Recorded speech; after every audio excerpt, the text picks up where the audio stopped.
नमस्कार दोस्तों, मेरा नाम निरंजन है। स्वागत करता हूं आपके अपने YouTube चैनल पर। दोस्तों, जैसा कि आप जानते हैं कि हर सप्ताह जो है मैं मंडे से फ्राइडे तक छत्तीसगढ़ के इतिहास को पढ़ा रहा हूं।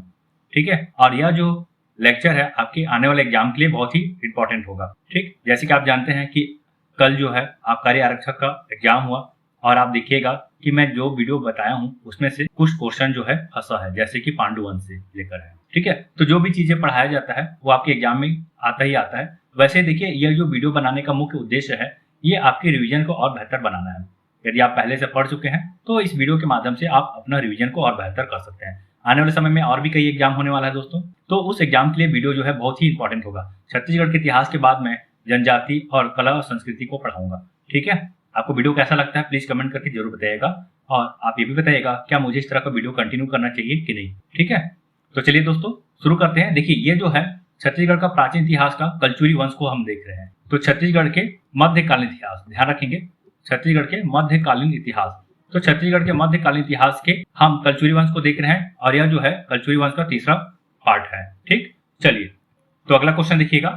देखिए, इससे पहले 2 वीडियो बन चुका है कलचुरी वंश को लेकर। यदि आप नहीं देखे हैं तो उसे आप जरूर देखिए। ठीक है, उसके बाद इस वीडियो को आप देखते हैं ना तो आपके लिए और ज्यादा बेनिफिट होगा। तो आप सारा वीडियो को देखिए क्रम से, आपके लिए बेहतर ही है। चलिए देखिए, रायपुर के कलचुरी शाखा का संस्थापक कौन थे। तो ये चीज मैं पहले भी बता चुका हूं। ठीक है, एक ट्रिक के माध्यम से भी मैंने बताया था। यदि अपन कलचुरी वंश के रायपुर शाखा की बात करते हैं तो एक ट्रिक है केल सीरा। ठीक है, ध्यान रखिएगा, केल सीरा ब्रह्म अमर तो शिव अमर। ठीक है, याद रखिएगा। चलिए अब हम देखते हैं के से होता है केशव देव। ठीक है, कोशिश कर रहा हूं मैं यहाँ पे अपना हैंडराइटिंग को थोड़ा बड़ा लिखने का। आप में से किसी एक ने कमेंट किया था कि हैंडराइटिंग छोटा हो जाता है, तो देखिए यहाँ पे जो है ना लिखने का जो तरीका है वो छोटा ही हो जाता है इसलिए, लेकिन मैं कोशिश कर रहा हूँ कि आप तक बेहतर कंटेंट प्रोवाइड हो। ठीक है, देखिए के से होता है केशव देव, ल से है लक्ष्मी देव, सी से है सिघन देव, रा से रामचंद्र, ब्रह्म से है ब्रह्मदेव, अमर से है अमर सिंह, और शिव से है शिवराज सिंह। ठीक है, तो ये ट्रिक है। हालांकि इतने ही शासक नहीं है रायपुर शाखा के, और भी कई सारे शासक है। ठीक है, लेकिन इतना को आप जरूर याद रखिएगा। ट्रिक है केल सीरा ब्रह्म अमर तो शिव अमर, याद रखिएगा। इस ट्रिक के माध्यम से आसानी से आप इन राजाओं के बारे से आप जान सकते हैं। हालांकि इसके अलावा और भी कई राजा है जो एग्जाम में पूछा भी गया है, लेकिन इसको आप पहले पढ़िए। तो रायपुर के कलचुरी शाखा का संस्थापक कौन थे। संस्थापक की यदि हम बात करते हैं तो देखिएगा इसका जो सही उत्तर हो जाएगा ऑप्शन नंबर बी, रामचंद्र। तो रामचंद्र जो है रायपुर के कलचुरी शाखा के संस्थापक है। हालांकि देखिए, रामचंद्र मैं इसलिए बोला क्योंकि सीजीपीएससी के द्वारा रामचंद्र आंसर में लिया जाता है। ऐसा इसलिए क्योंकि ये राजधानी रायपुर को बसाया है। ठीक है, और रायपुर को अपना राजधानी भी बनाया है, तो इसी कारण से सीजीपीएससी जो है रामचंद्र को अपना उत्तर के तौर पर लेता है। ठीक है, लेकिन यदि हम बात करते हैं कलचुरी वंश के रायपुर शाखा का, तो देखिए इसका जो प्रारंभ करने वाला है ये है केशव देव। तो केशव देव जो है ना ये प्रथम शासक है जो कि रायपुर के कलचुरी शाखा को प्रारंभ करते हैं। लेकिन ध्यान रखने वाली बात यह है कि केशव देव जो है ना इसके समय में खल्लारी जो है राजधानी होता था। ठीक है, खल्लारी क्या है, राजधानी है। तो हो सकता है इस कारण केशव देव को ना लेकर रामचंद्र को लिया जा रहा है। ठीक है, ध्यान रखिएगा। चलिए, और यदि हम रायपुर राजधानी की बात करते हैं तो रायपुर राजधानी को स्थापित करने वाले जो है रामचंद्र देव है। ठीक है, रायपुर को राजधानी बनाने वाले रामचंद्र देव है। इन्होंने अपने उत्तराधिकारी ब्रह्मदेव के नाम पर जो है रायपुर नगर का स्थापना किया है। ठीक है, तो ठीक है, यहाँ पे देखिए उत्तर केशव देव लिया जा रहा है, लेकिन मैंने आपको दोनों रेस्पेक्ट में बताया। ठीक है, एग्जाम में अगर आता है ना तो आप रामचंद्र ही लीजिएगा, अगर रामचंद्र नहीं है तो केशव देव लीजिएगा, अगर दोनों है तो आप रामचंद्र ही लीजिएगा। देखिए, यदि हम रायपुर कलचुरी शासकों के बारे से जानते हैं तो सबसे पहले मैंने आपको बताया केशव देव। केशव देव का जो राजधानी है खल्लारी है। ठीक है, रायपुर कलचुरी शाखा वंश का प्रारंभ होता है। देखिए, ये एग्जाम में पूछा भी गया है। ठीक है, लेकिन कई बार जो है ना रामचंद्र देव को ही माना जाता है। देखिए आप यहाँ पे रामचंद्र देव के बारे से, तो रायपुर की कलचुरी शाखा के प्रथम शासक थे। ठीक है, यदि रायपुर की बात करते हैं तो रायपुर का है रामचंद्र देव, लेकिन रायपुर शाखा का संस्थापक जो है वो केशव देव के समय से ही प्रारंभ होता है, ध्यान रखिएगा।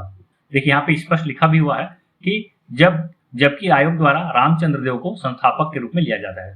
तो कारण क्या था मैंने आपको बताया, ठीक है। दूसरा शासक है सिंघण देव। तो सिंघण देव का जानकारी हमें खल्लारी शिलालेख के अनुसार प्राप्त होता है। इसके अनुसार जो है लक्ष्मी देव के पुत्र सिंघण देव ने शत्रुओं से 18 गढ़ों को जीतकर उन पर अधिकार प्राप्त कर लिया था। रामचंद्र देव एक प्रमुख शासक है। इसके बारे से बहुत सारा क्वेश्चन भी पूछा जाता है, आप देखिएगा। जैसे कि रायपुर कलचुरी वंश के संस्थापक हैं ये, रायपुर की कलचुरी शाखा के प्रथम शासक भी हैं।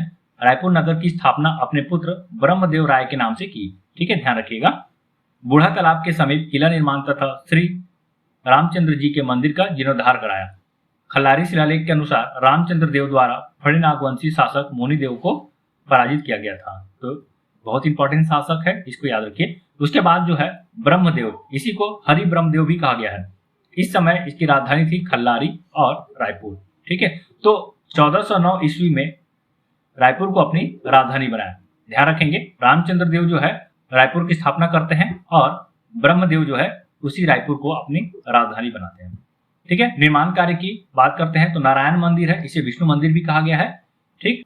और इसी को जो है खल्लारी देवी मंदिर भी कहा गया है। इसकी स्थापना जो है वर्ष 1415 ईस्वी में होता है। किसके द्वारा? तो देवपाल के द्वारा। दूसरा जो निर्माण कार्य है हटकेश्वर महादेव मंदिर, कहाँ? तो महादेव घाट, ठीक है, ध्यान रखेंगे। किसके द्वारा बनाया गया है? तो हरिराज के द्वारा बनाया गया है। नदी तो खारून नदी। चलिए, तो नदी कौन सा है? खारून नदी के तट पर। शिलालेख की बात करते हैं तो रायपुर शिलालेख और खल्लारी शिलालेख जो है इससे संबंधित है। विशेष की बात करते हैं तो इन्हीं के नाम पर रायपुर शहर का नामकरण किया गया है, ठीक है, याद रखेंगे। ये जो है इनके पुत्र है, उत्तराधिकारी भी है। अंतिम शासक के तौर पे अमर सिंह देव है, ठीक है। तो लहरी शाखा के अंतिम शासक है रायपुर ब्रांच के, ठीक है, याद रखिएगा। इसकी जानकारी जो है हमें आरंग तामपत्र से मिलता है, जो कि 1735 ईस्वी के हैं, ठीक, याद रखिएगा।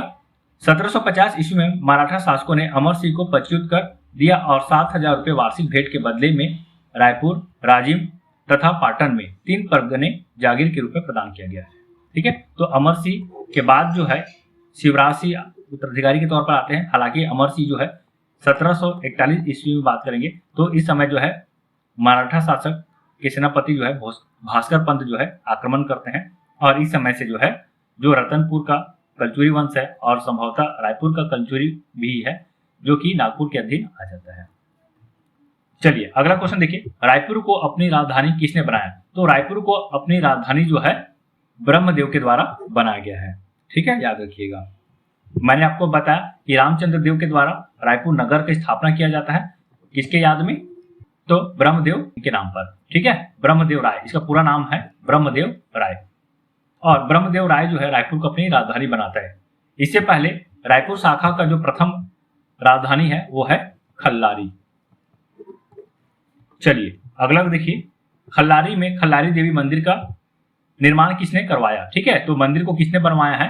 तो देवपाल के द्वारा बनाया गया है। तो बोला जाता है देवपाल ये एक मोची थे, ठीक है, जो ब्रह्मदेव राय के शासनकाल में जो है, जो कि ब्रह्मदेव राय के शासनकाल से संबंधित है, ठीक। तो यह खल्लारी देवी मंदिर को जो है नारायण मंदिर भी कहा गया है, जो कि विष्णु मंदिर है और इसका निर्माण जो है देवपाल के द्वारा 1415 ईस्वी में बनाया गया है। चलिए अगला क्वेश्चन देखिए, देवपाल ने खल्लारी में खल्लारी माता मंदिर का निर्माण किस वर्ष कराया है? तो किस वर्ष कराया है? तो 1415 ईस्वी में, अभी मैंने आपको बताया। चलिए अगला क्वेश्चन देखिए, रायपुर शाखा के 18 गढ़ों को किसने जीता था? तो रायपुर शाखा के 18 गढ़ों को जो है सिंघण देव के द्वारा जीता गया था और इसका प्रमाण जो है हमें खल्लारी शिलालेख से मिलता है, ठीक है। तो खल्लारी शिलालेख के अनुसार जो है सिंघण देव जो है 18 गढ़ों को जो है जीतकर अपने अधीन कर लिया था। चलिए अगला क्वेश्चन देखिए, छत्तीसगढ़ में कलचुरी वंश का संस्थापक था? तो इसका मैं उत्तर जो है पहले वीडियो में बता चुका हूं, ठीक है। तो प्रारंभ यहीं से होता है। तो कलचुरी वंश का संस्थापक जो है कलिंग राज है। कब इसका स्थापना होता है कलचुरी वंश का छत्तीसगढ़ में? तो 1000 ईस्वी में इसका स्थापना होता है, ठीक है, याद रख लीजिएगा। चलिए तो अब थोड़ा सा डिटेल्स देख लेते हैं कलिंग राज और कमल राज के बारे से। तो कलिंग राज का जो शासनकाल है 1000 से 1020 ईस्वी तक है। संस्थापक की हम बात करते हैं तो छत्तीसगढ़ में कलचुरियों के प्रथम शासक व संस्थापक है। राजधानी इस समय जो है तुमान था, ठीक है। आप कमेंट में उत्तर दीजिएगा कि तुमान के बाद जो है अगला राजधानी कलचुरियों का क्या था और किसके द्वारा बनाया गया था। देखिए, यदि हम कलिंग राज की बात करते हैं तो इसका उल्लेख जो है अल बरूनी के पुस्तक तहकीक हिंद में देखने को मिलता है। जानकारी जो है पृथ्वीदेव प्रथम का आमोदा ताम्रपत्र है। दूसरा रतनपुर शिलालेख जो कि जाजलदेव प्रथम का है। इस शिलालेख में कलिंग राज के संबंध में उल्लेखित है। क्या उल्लेखित है? देखिए, वह शत्रुओं की स्त्रियों के आंखों से बहते हुए जल से पुष्ट हुआ प्रताप का वृक्ष था। ठीक है, ये ऐसा रतनपुर शिलालेख में वर्णन है। निर्माण कार्य तो महिषासुर मर्दिनी मंदिर चैत्रुगढ़ का निर्माण इन्होंने किया जो कि कोरबा में है। अगला जो शासक था दूसरे क्रम का कमल राज, इसका शासनकाल जो है 1020 से 1045 ईस्वी है। ठीक है, याद रखेंगे। त्रिपुरी के कलचुरी शासक गांगे देव की जो है समकालीन है। आमोदा ताम्रपत्र के अनुसार कमल राज ने त्रिपुरी के कलचुरी शासक गांगे देव को उत्कल यानी कि ओडिशा अभियान के समय सैन्य सहायता पहुंचाई थी और इसी युद्ध के बाद जो है वापस लौटते समय कमल राज के साथ साहिल नामक एक वीर पुरुष जो है छत्तीसगढ़ यानी कि कौशल आता है। ठीक है, याद रखिएगा। चलिए अगला क्वेश्चन देखिए। जांजगीर के विष्णु मंदिर का निर्माण निम्नलिखित में से छत्तीसगढ़ के किस कलचुरी शासक ने किया था? तो जांजगीर के विष्णु मंदिर की हम बात करते हैं तो सबसे पहले तो आप समझिए कि जांजगीर को बसाने वाले शासक जो है जाजलदेव प्रथम है और जाजलदेव प्रथम के द्वारा ही विष्णु मंदिर का निर्माण जो है वहां पे कराया जाता है। तो इसका जो सही उत्तर हो जाएगा जाजलदेव प्रथम। ठीक, यदि हम जाजलदेव प्रथम की बात करते हैं तो इसे जो है गज शार्दुल की उपाधि प्रदान किया गया था। ठीक है, तो गज शार्दुल की उपाधि जहां इसके सिक्कों में एक और गर शार्दुल का अंकन हुआ करता था, जहां इसके सिक्कों में गर शार्दुल का चित्र अंकित हमें दिखाई देते हैं। ठीक, और जाजलदेव प्रथम ही है जो कि छिंदक नागवंशी शासक सोमेश्वर को पराजित करते हैं और इसे जो है बंदी बना लेते हैं। आगे देखते हैं जाजलदेव प्रथम के बारे से। तो देखिए, इसका जो शासनकाल है 1090 से 1120 ईस्वी है। इन्होंने जो है लाक्षला देवी से विवाह किया है। इसका जानकारी हमें रतनपुर शिलालेख से मिलता है। उपाधि गज शार्दुल है। ठीक है, ध्यान रखिएगा। साम्राज्य विस्तार तो प्रथम विजय अभियान जो है इन्होंने सिंहासनारोहण के बाद शीघ्र ही अपने राज्य को विस्तृत करने के उद्देश्य से बैरागढ़, लंजिका, भन्नार, तलहारी इन क्षेत्रों को जो है अपने अधिकार में ले लिया था। दूसरा विजय अभियान जो है बंगाल के डंडकपुर तथा आंध्र और खिमड़ी आदि सुदूर प्रदेशों पर चढ़ाई कर विजय प्राप्त किया है। ठीक, याद रखिएगा। प्रमुख विजय अभियान में सोमेश्वर देव के विरुद्ध अभियान था, जिसे जो है वो पूरे परिवार के समेत जो है सोमेश्वर देव को बंदी बना लेते हैं और उसकी माता गुंड महादेवी के कहने पर जो है या उनके अनुरोध पर जो है जाजलदेव सोमेश्वर देव को छोड़ देते हैं। ठीक है, तो बहुत इंपॉर्टेंट है दोस्तों, इसे आप याद रखिएगा। अगला क्वेश्चन देखिए, छत्तीसगढ़ के छत्तीसगढ़ों को किसने खोजा है? तो देखिए, छत्तीसगढ़ में छत्तीसगढ़ है ये जो, यदि हम शिवनाथ नदी की बात करते हैं तो देखिए जो शिवनाथ नदी है इसके उत्तर में 18गढ़ और दक्षिण में भी 18गढ़ है। तो इस तरह से जो है ना कुल छत्तीसगढ़ है और इसी छत्तीसगढ़ के वजह से छत्तीसगढ़ का नाम जो है छत्तीसगढ़ पड़ा है। ठीक है, याद रखिएगा। और इसका खोज किसने किया? तो मिस्टर चिस्म ने। ठीक, जो कि 1868 में बताते हैं कि छत्तीसगढ़ में जो है 18गढ़ रायपुर क्षेत्र में और 18गढ़ जो है रतनपुर क्षेत्र में। देखिए, यदि हम इस 18-18 के वर्णन की बात करते हैं तो कल्याण साय, याद रखिएगा, जो कलचुरी शासक हैं कल्याण साय, तो कल्याण साय के जो राजस्व पुस्तिका है, इसी राजस्व पुस्तिका में जो है इन कुल छत्तीसगढ़ के बारे से वर्णन है और इसी को जो है मिस्टर चिस्म के द्वारा जो है बाहर लेकर लाया गया था। ठीक है, याद रखेंगे। जो कल्याण साय है वो राजस्व प्रबंधन के प्रमुख शासक हैं। तो इसका सही उत्तर हो जाएगा ऑप्शन नंबर ए, मिस्टर चिस्म। चलिए अगला क्वेश्चन देखिए, रायपुर शहर का नामकरण किसके नाम पर रखा गया है? तो मैंने अभी आपको बताया कि रायपुर शहर का जो नामकरण है ब्रह्मदेव राय के नाम पर रखा गया है। किसके द्वारा? तो रामचंद्र देव के द्वारा। चलिए अगला क्वेश्चन देखिए, रायपुर शाखा का अंतिम कलचुरी शासक कौन था? तो रायपुर शाखा का अंतिम कलचुरी शासक जो है अमर सिंह देव है। अगला क्वेश्चन, कलचुरी काल में इस राज्य में सती प्रथा प्रचलित थी जिसके प्रमाण रतनपुर में इनके रूप में प्राप्त होते हैं। तो जो सती चौरा है रतनपुर में, जो कि महामाया मंदिर के प्रांगण में है, तो इसी सती चौरा का प्रमाण हमें कलचुरी काल से संबंधित मिलता है। ठीक, चलिए अगला क्वेश्चन देखिए, रायपुर शाखा के कलचुरियों ने अपनी प्रारंभिक राजधानी किसे बनाया था? तो रायपुर शाखा के कलचुरियों का जो प्रारंभिक राजधानी है वो है खल्लारी। ठीक है, खल्लारी जो है केशव देव के काल में खल्लारी जो है रायपुर शाखा का राजधानी हुआ करता था। ठीक है, उसके बाद जो है ब्रह्मदेव राय ने रायपुर को जो है अपना राजधानी बनाता है। ठीक है, रायपुर को राजधानी बनाने वाले जो है ब्रह्मदेव है। ठीक, और वही खल्लारी केशवदेव। तो केशवदेव जो है प्रथम शासक है इस वंश का। ठीक है, और संस्थापक भी है रायपुर शाखा का। ठीक है, हालांकि उत्तर में रामचंद्र देव को लिया जाता है, लेकिन आप इससे भी आप ध्यान में रख के चलिएगा। चलिए अगला क्वेश्चन देखिए, कलचुरी शासक जाजल्यदेव प्रथम ने बस्तर के किस शासक को परास्त किया था?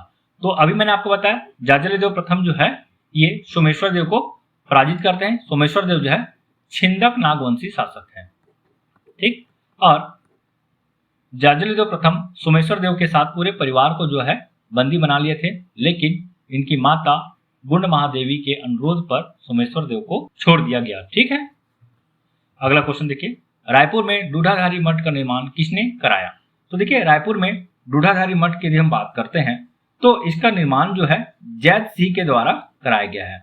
ठीक है, तो ऑप्शन में तो ऐसा कुछ नहीं है, तो आप ध्यान रखिएगा जैत सिंह देव के द्वारा जो है दूधाधारी मठ का निर्माण कराया जाता है। ठीक, और जैत सिंह जो है ये कलचुरी शासक है। ठीक, याद रखिएगा जैत सिंह जो है कलचुरी शासक है। किस शाखा के? तो रायपुर शाखा के।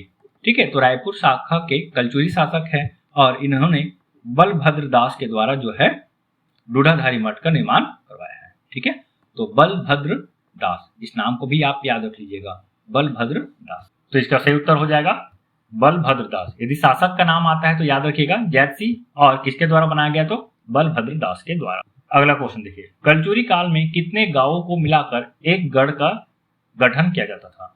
तो देखिए एक गढ़ जो होता है ये 84 गांव को मिलाकर बनाया जाता है। ठीक है, और 12 गांव को मिलाकर जो है बारहों का निर्माण किया जाता है। तो 12 गांव मिलकर बारहों, और इस तरह से 7 बारहों मिलकर जो है एक गढ़ का निर्माण करते हैं। तो 7 बारहों इसका मतलब है 84 गांव। तो 84 गांव मिलकर एक गढ़ या 7 बारहों मिलकर एक गढ़ का निर्माण करते हैं। ठीक है, याद रखिएगा डी इसका सही उत्तर होगा।